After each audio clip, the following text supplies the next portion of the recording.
اس کے بعد سے آج تک مسلمانوں کو انتخابی خلافت کی طرف پلٹنے کا کوئی موقع نصیب نہ ہو سکا۔ لوگ مسلمانوں کے آزادانہ اور کھلے مشورے سے نہیں بلکہ طاقت سے برسر اقتدار آتے رہے۔ بیعت سے اقتدار حاصل ہونے کے بجائے اقتدار سے بیعت حاصل ہونے لگی۔ بیعت کرنے یا نہ کرنے میں مسلمان آزاد نہ رہے۔ بیعت کا حاصل ہونا اقتدار پر قابض ہونے اور قابض رہنے کے لیے شرط نہ رہا۔ لوگوں کی اول تو یہ مجال نہ تھی کہ جس کے ہاتھ میں اقتدار آیا ہوا تھا اس کے ہاتھ پر بیعت نہ کرتے، لیکن اگر وہ بیعت نہ بھی کرتے تو اس کا نتیجہ ہرگز یہ نہ ہونا تھا کہ جس کے ہاتھ میں اقتدار آ گیا ہو وہ ان کے بیعت نہ کرنے کی وجہ سے ہٹ جائے۔ یہاں یہ بحث بالکل غیر متعلق ہے کہ مسلمانوں کی آزادانہ مشاورت کے بغیر جو خلافت یا امارت بزور قائم ہو گئی ہو وہ آئینی طور پر منعقد ہو جاتی ہے یا نہیں۔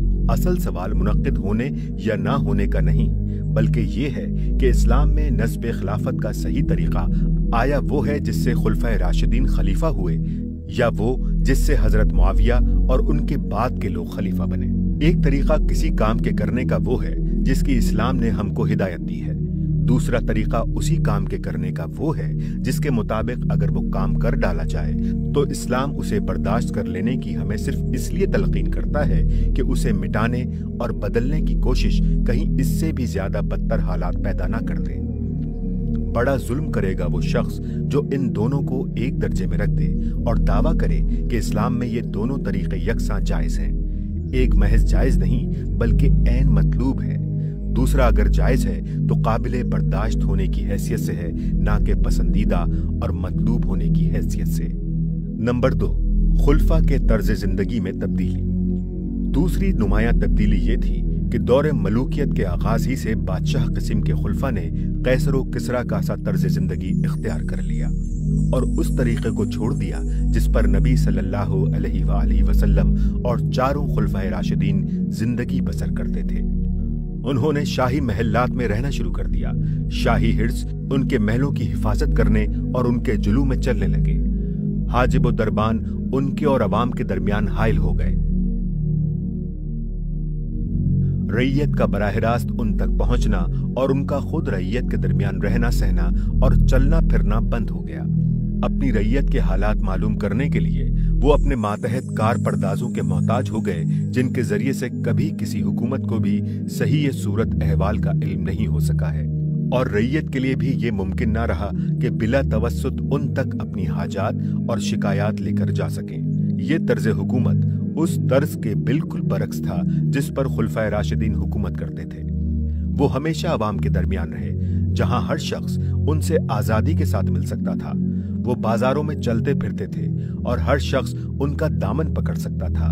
وہ پانچوں وقت عوام کے ساتھ انہی کی صفوں میں نمازیں پڑھتے تھے اور جمعے کے خطبوں میں ذکر اللہ اور تعلیم دین کے ساتھ ساتھ اپنی حکومت کی پالیسی سے بھی عوام کو آگاہ کرتے تھے اور اپنی ذات اور اپنی حکومت کے خلاف عوام کے ہر اعتراض کی جواب دہی بھی کرتے تھے۔ اس طریقے کو حضرت علی نے کوفے میں اپنی جان کا خطرہ مول لے کر بھی آخر وقت تک نبھایا، لیکن ملوکیت کا دور شروع ہوتے ہی اس نمونے کو چھوڑ کر روم و ایران کے بادشاہوں کا نمونہ اختیار کر لیا گیا۔ اس تبدیلی کی ابتدا حضرت معاویہ کے زمانے میں ہو چکی تھی، بعد میں یہ برابر بڑھتی ہی چلی گئی۔ نمبر 3، بیت المال کی حیثیت میں تبدیلی۔ تیسری اہم تبدیلی بیت المال کے متعلق خلفاء کے طرز عمل میں رونما ہوئی۔ بیت المال کا اسلامی تصور یہ تھا کہ وہ خلیفہ اور اس کی حکومت کے پاس خدا اور خلق کی امانت ہے جس میں کسی کو منمانے طریقے پر تصرف کرنے کا حق نہیں ہے۔ خلیفہ نہ اس کے اندر قانون کے خلاف کوئی چیز داخل کر سکتا ہے، نہ قانون کے خلاف اس میں سے کچھ خرچ کر سکتا ہے۔ وہ ایک ایک پائی کی آمد اور خرچ کے لیے جواب دہ ہے اور اپنی ذات کے لیے وہ صرف اتنی تنخواہ لینے کا حقدار ہے جتنی ایک اوسط درجے کی زندگی بسر کرنے کے لیے کافی ہے۔ دور ملوکیت میں بیت المال کا یہ تصور اس تصور سے بدل گیا کہ خزانہ بادشاہ اور شاہی خاندان کی ملک ہے، رعیت بادشاہ کی محض باج گزار ہے اور کسی کو حکومت سے حساب پوچھنے کا حق نہیں ہے۔ اس دور میں بادشاہوں اور شہزادوں کی بلکہ ان کے گورنروں اور سپہ سالاروں تک کی زندگی جس شان سے بسر ہوتی تھی وہ بیت المال میں بیجا تصرف کے بغیر کسی طرح ممکن نہ تھی۔ حضرت عمر بن عبدالعزیز نے اپنے زمانے میں جب شہزادوں اور عمرہ کی ناجائز املاک کا محاسبہ کیا، اس وقت انہوں نے خود اپنی 40,000 دینار سالانہ کی جائیداد جو انہیں اپنے والد عبدالعزیز بن مروان سے میراث میں ملی تھی، بیت المال کو واپس کی۔ اس جائیداد میں فدق بھی شامل تھا جو نبی صلی اللہ علیہ وآلہ وسلم کے بعد تمام خلفاء کے زمانے میں بیت المال کی ملک رہا تھا، اور حضرت ابو بکر نے اسے حضور کی میراث میں آپ کی صاحبزادی تک کو دینے سے انکار کر دیا تھا، مگر مروان بن الحکم نے اپنے زمانہ خلافت میں اسے اپنی ملک اور اپنی اولاد کی میراث بنا لیا۔ یہ تو تھا بیت المال سے خرچ کے معاملے میں ان حکمرانوں کا طرز عمل۔ اب بیت المال کی آمدنی کو دیکھیے تو نظر آتا ہے کہ اس کے بارے میں بھی حلال و حرام کی تمیز ان کے ہاں اٹھتی چلی گئی۔ حضرت عمر بن عبدالعزیز نے اپنے ایک فرمان میں ان ناجائز ٹیکسوں کی ایک فہرست دی ہے جو ان کے پیش رو شاہان بنی امیہ کے زمانے میں رعایا سے وصول کیے جاتے تھے۔ اس کے مطالعے سے اندازہ ہوتا ہے کہ ان لوگوں نے بیت المال کی آمدنی کے بارے میں شریعت کے قواعد کو کس بری طرح توڑنا شروع کر دیا تھا۔ اس سلسلے میں سب سے بڑا ظلم یہ تھا کہ جو غیر مسلم اسلام قبول کر لیتے تھے ان پر بھی اس بہانے جزیہ لگا دیا جاتا تھا کہ یہ محض جزیے سے بچنے کے لیے ایمان لا رہے ہیں، حالانکہ اصل وجہ اس فعل کی یہ تھی کہ اشاعت اسلام سے ان کو بیت المال کی آمدنی کم ہو جانے کا خطرہ تھا۔ ابن اسیر کی روایت ہے کہ حجاج بن یوسف یعنی عراق کے وائسرائے کو اس کے عاملوں نے لکھا کہ ذمی کثرت سے مسلمان ہو کر بصرہ و کوفہ میں آباد ہو رہے ہیں اور اس سے جزیہ و خراج کی آمدنی گھٹ رہی ہے۔ اس پر حجاج نے فرمان جاری کیا کہ ان لوگوں کو شہروں سے نکالا جائے اور ان پر حسب سابق جزیہ لگایا جائے۔ اس حکم کی تعمیل میں جب یہ نو مسلم بصرہ و کوفہ سے نکالے جا رہے تھے تو وہ یا محمدہ پکار کر روتے جاتے تھے اور ان کی سمجھ میں نہ آتا تھا کہ کہاں جا کر اس ظلم پر فریاد کریں۔ اس صورتحال پر بصرہ و کوفہ کے علماء و فقہ چیخ اٹھے، اور جب یہ نو مسلم روتے پیٹتے شہروں سے نکلے تو علماء و فقہ بھی ان کے ساتھ روتے جاتے تھے۔ حضرت عمر بن عبدالعزیز جب خلیفہ ہوئے تو خراسان سے ایک وفد نے آ کر ان سے شکایت کی کہ ہزارہ آدمی جو مسلمان ہوئے تھے سب پر جزیہ لگا دیا گیا ہے، اور گورنر کے تعصب کا یہ حال ہے کہ وہ اعلانیہ کہتا ہے اپنی قوم کا ایک آدمی مجھے دوسرے 100 آدمیوں سے زیادہ عزیز ہے۔ اسی بنیاد پر حضرت موصوف نے الجرح بن عبداللہ الحکمی کو خراسان کی گورنری سے معزول کیا اور اپنے فرمان میں لکھا کہ اللہ تعالیٰ نے محمد صلی اللہ علیہ وآلہ وسلم کو دائی بنا کر بھیجا تھا، نہ کہ تحصیلدار۔ نمبر 4، آزادی اظہار رائے کا خاتمہ۔ اس دور کے تغیرات میں سے ایک اور اہم تغیر یہ تھا کہ مسلمانوں سے امر بالمعروف اور نہی عن المنکر کی آزادی سلب کر لی گئی، حالانکہ اسلام نے اسے مسلمانوں کا صرف حق ہی نہیں بلکہ فرض قرار دیا تھا، اور اسلامی معاشرت و ریاست کا صحیح راستے پر چلنا اس پر منحصر تھا کہ قوم کا ضمیر زندہ اور اس کے افراد کی زبانیں آزاد ہوں، ہر غلط کام پر وہ بڑے سے بڑے آدمی کو ٹوک سکیں اور حق بات برملا کہہ سکیں۔ خلافت راشدہ میں لوگوں کی یہ آزادی پوری طرح محفوظ تھی۔ خلفائے راشدین اس کی نہ صرف اجازت دیتے تھے بلکہ اس پر لوگوں کی ہمت افزائی کرتے تھے۔ ان کے زمانے میں حق بات کہنے والے ڈانٹ اور دھمکی سے نہیں، تعریف و تحسین سے نوازے جاتے تھے، اور تنقید کرنے والوں کو دبایا نہیں جاتا تھا بلکہ ان کو معقول جواب دے کر مطمئن کرنے کی کوشش کی جاتی تھی۔ لیکن دور ملوکیت میں ضمیروں پر قفل چڑھا دیے گئے اور زبانیں بند کر دی گئیں۔ اب قاعدہ یہ ہو گیا کہ منہ کھولو تو تعریف کے لیے کھولو، ورنہ چپ رہو، اور اگر تمہارا ضمیر ایسے ہی زوردار ہے کہ تم حق گوئی سے باز نہیں رہ سکتے تو قید اور قتل اور کوڑوں کی مار کے لیے تیار ہو جاؤ۔ چنانچہ جو لوگ بھی اس دور میں حق بولنے اور غلط کاریوں پر ٹوکنے سے باز نہ آئے ان کو بدترین سزائیں دی گئیں تاکہ پوری قوم دہشت زدہ ہو جائے۔ اس نئی پالیسی کی ابتدا حضرت معاویہ رضی اللہ تعالیٰ عنہ کے زمانے میں حضرت حجر بن عدی کے قتل یعنی 51 ہجری سے ہوئی، جو ایک زاہد و عابد صحابی اور صلحاء امت میں ایک اونچے مرتبے کے شخص تھے۔ حضرت معاویہ کے زمانے میں جب ممبروں پر خطبے میں اعلانیہ حضرت علی پر لعنت اور سب و شتم کا سلسلہ شروع ہوا تو عام مسلمانوں کے دل ہر جگہ ہی اس سے زخمی ہو رہے تھے، مگر لوگ خون کا گھونٹ پی کر خاموش ہو جاتے تھے۔ کوفہ میں حجر بن عدی سے صبر نہ ہو سکا اور انہوں نے جواب میں حضرت علی کی تعریف اور حضرت معاویہ کی مذمت شروع کر دی۔ حضرت مغیرہ جب تک کوفہ کے گورنر رہے وہ ان کے ساتھ رعایت برتتے رہے